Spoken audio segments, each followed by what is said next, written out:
Metal jigs, the ultimate long-distance lure and the controversy you need to understand. Metal jigs are the undisputed kings of long-distance casting in the lure fishing world. But they're also one of the most misunderstood tools in an angler's tackle box. Among serious fishermen, there's a saying, if a jig doesn't hook the mouth, it hooks the back or the tail, and believe it or not, almost all of those are legitimate mouth hookups. Yet in the public eye, metal jigs have become synonymous with snagging fish. Some people even equate lure fishing itself with foul hooking. Today, I want to set the record straight. I'm going to analyze exactly why metal jigs have a higher foul hook probability than other lures, and more importantly, how to use them correctly and legally. Whether you think jigs are legitimate or not, I encourage you to watch this through to the end. Important disclaimer, intentional snagging is illegal. In most natural waters across China and many other countries, deliberately foul hooking fish carries serious legal consequences including administrative penalties and in severe cases, criminal liability. This video strictly analyzes the statistical probability of accidental foul hooking with metal jigs. We do not encourage any form of intentional snagging. So why do metal jigs have such a high foul hook rate? The answer lies in the retrieval technique. Metal jigs are typically worked with short hops, long sweeps, and fast straight retrieves followed by drop and pause cadences. This aggressive style makes the jig move through the water at high speed. The side-to-side wobble during a fast retrieve dramatically expands the coverage area of the trailing treble hook. It sweeps through several times more water volume than other lure types, significantly increasing the chance of contacting any fish body in the vicinity. The large, rapid jerking motion also means predatory fish chasing the jig may bump it with their head or tail as they strike. An angler who misinterprets that contact as a bite and sets the hook hard will see that trailing treble instantly pierce the fish's body. Species like silver carp and bighead carp, with their tall, broad body profiles, are particularly susceptible to accidental foul hooking. Most experienced lure anglers understand these dynamics, but the general public has drawn a much harsher conclusion: metal jig equals snagging tool. This misconception was fueled by illegal poachers. Many of them specifically use oversized, ultra-heavy jigs rigged with massive treble hooks, employing violent ripping and jerking motions designed purely to snag fish. Once these illegal practices were exposed online, the public drew no distinction between legitimate jig fishing and deliberate poaching. The tool itself was condemned. Compounding the problem, many jig fishing clips on short video platforms show fish hooked in the tail or back rather than the mouth, sometimes not even typical lure-caught species. Over time, people equated high foul hook probability with being an inherently illegitimate tool, completely ignoring the fact that metal jigs also produce high rates of clean mouth hookups. And then there's the design skepticism: how can a strip of metal with a hook possibly catch fish?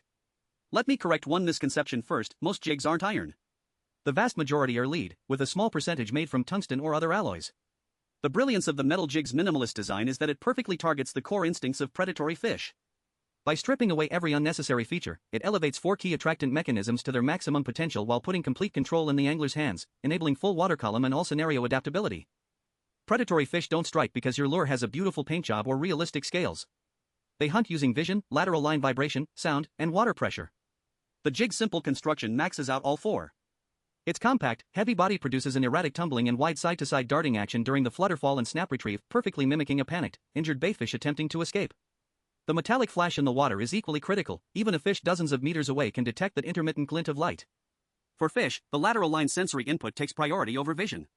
As a metal jig flutters and wobbles during the fall, it generates a consistent hydraulic disturbance. The fish's lateral line precisely detects these pressure changes, the same way you can hear something drop to the ground even without seeing it. A fish can lock onto that signal and begin its pursuit long before its eyes confirm the target. Why does such a simple design work so universally? Because it breaks free from the limitations of complex hard baits. Its high density means a small profile with exceptional casting distance. Sink rate is controllable, fast or slow, adapting flexibly to changing fish activity. From freshwater species like ASP and coulter to saltwater hairtail and grouper, the species coverage is remarkably broad.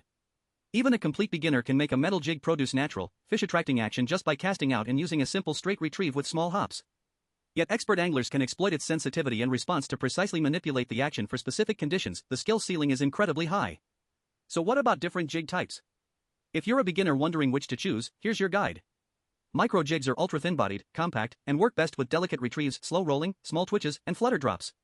Typically 1.5 to 5 grams, they target species like chub, pale chub, and small coulter. Casting jigs feature a slender, streamlined profile with low air resistance, prioritizing extreme casting distance. They excel with fast retrieves and small snaps. Typically 5 to 25 grams, they target ASP, coulter, sea bass, and grouper. Flutter-fall jigs are flat and wide-bodied with a centered weight distribution. On the drop they produce a wide, slow, fluttering descent perfect for mid-column and bottom structure fishing, combined with small snaps and straight retrieves. They range from micro sizes up to 20 grams and target coulter, perch, sea bass, and snapper. Speed jigs are slim and hydrodynamic with low water resistance and a high-strength body. Built for high-speed straight retrieves and aggressive ripping, they stay stable without veering off course. Typically 80 to 500 grams, they target tuna, Spanish mackerel, and large trevally. Slow-pitch jigs have a rear-weighted, wide-bodied profile with an irregular tumbling action, designed specifically for bottom fishing. Usually 60 to 300 grams, they target grouper, red snapper, tuna, and hairtail. For beginners choosing a metal jig, pay close attention to the weight. Don't reach for anything over 20 grams on your first purchase. Heavy jigs sink fast, have a steep learning curve for the action, and inexperienced handling leads to frequent bottom snags. Plus, casting heavy jigs places enormous stress on your rod blank. Exceed the rod's lure weight rating and you will break it. Safety is another critical concern. Every year, accidents caused by metal jigs are widely reported. Their aerodynamic shape means they fly at extreme speeds during a cast. Getting hit by a jig is already dangerous enough. Getting impaled by the treble hook is potentially catastrophic. Before every cast, scan your surroundings carefully and confirm the area is clear. Protecting others is protecting yourself. Here's the most honest advice I can give any newcomer picking up metal jigs for the first time. What makes jig fishing special isn't about snagging, it's the thrill of distance casting, the satisfaction of feeling the lure's controlled flutter on the drop, and the clean, crisp hookset when a fish commits to the mouth. Metal jigs are legal, legitimate fishing lures. They have never been snagging tools and never will be. What truly deserves condemnation are the poachers who weaponize jigs for intentional foul hooking. Snagged fish suffer fatal injuries even if released, they almost never survive. This behavior doesn't just destroy fishery resources, it stains every legitimate angler with the same brush. Let's all stand firm on the right side of the law, reject illegal snagging without compromise, and protect our waters so there are always fish to chase and joy to find. If you found this helpful, save it and give it a rewatch before your next trip. Any questions about jigs or lure fishing basics, drop them in the comments and I'll answer each one.